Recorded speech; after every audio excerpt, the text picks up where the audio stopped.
This is from The Big Picture, How God is Fixing What's Gone Wrong. And we're starting with the first three sections, which are under the heading Creation. 1. God is the only source of life.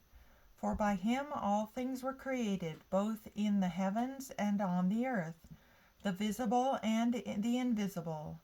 All things have been created through him and for him. Colossians 1:16. We must start here. Everything, absolutely everything in the universe can be placed into one of two categories, created and uncreated. We must start here because if everything didn't appear at random, then it really matters which of those two categories we belong to. Which category we belong to will reveal an awful lot about our nature and purpose, the very meaning of our existence.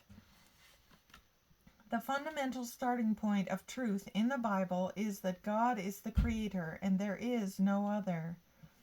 Everything that has been made, that is, everything that has been created, has been made by Him, and He is before all the created things. That means He inhabits the uncreated category, and everything else inhabits the created category. And nothing in the two categories can ever switch places because they are defined upon the basis of their origins. God has no beginning. He has always existed. From infinity past, nothing preceded him, therefore he is uncreated. On the other hand, you and I and the rest of the universe had a definite beginning. There were plenty of things that preceded us, therefore we are created. God is the only uncreated being in the universe, the only source of life. All of the things that have come into being have been created by Him, and only in Him do they exist. 2. Existence requires connection to the source. All things came into being through Him, and apart from Him, nothing came into being that has come into being. In him was life, and the life was the light of men. 1 John 1, 3, and 4. The living room in our house is dingy, thanks to the rich, dark wood, the placement of the windows, and the paint color on the one painted wall. Even when the sun is shining its brightest outside, it's pretty dark in my living room. So I have a big floor lamp in the corner behind the sofa with a big light bulb and an open glass shade. When I turn it on, it lights up the whole room, and then some. I love that lamp, but if it wasn't plugged into the electrical outlet, it would be useless. If my lamp wasn't connected to the source of power, it wouldn't matter how badly it wanted to shine. My living room would be dark. We are like the lamp, and God is like the electrical outlet. Since He is the only source of life to be found in the universe, anything else that is alive must be connected to Him, since life is in Him. There is no way that anything can live apart from Him. To be cut off or unplugged from Him is to be cut off from existence. That's how John opens his gospel. In Him was life, and the life was the light of men. We are dependent upon the source of life just as surely as a lamp is dependent upon a power source.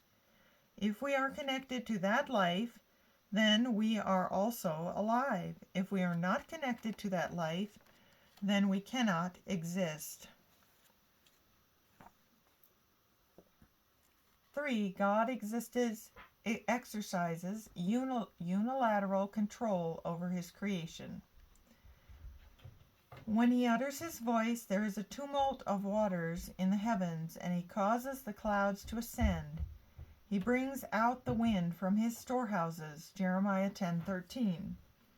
And I'll just give a note here that when it speaks about God exercising unilateral control over His creation, you'll see it's referring to the inanimate things He's created, the things of nature. Now back to the book. For the first 6 days of creation, God threw the weight of His words around. When He spoke, molecules and matter instantly appeared and snapped to attention. But during the second half of the sixth day, God made something different, and he did it in an entirely different way.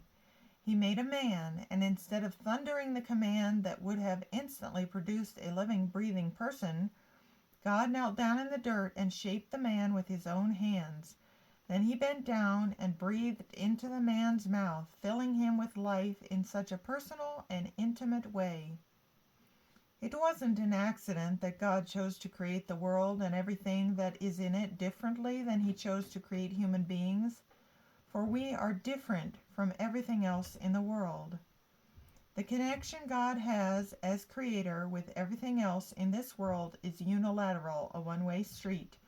All of nature jumps to attention at God's command.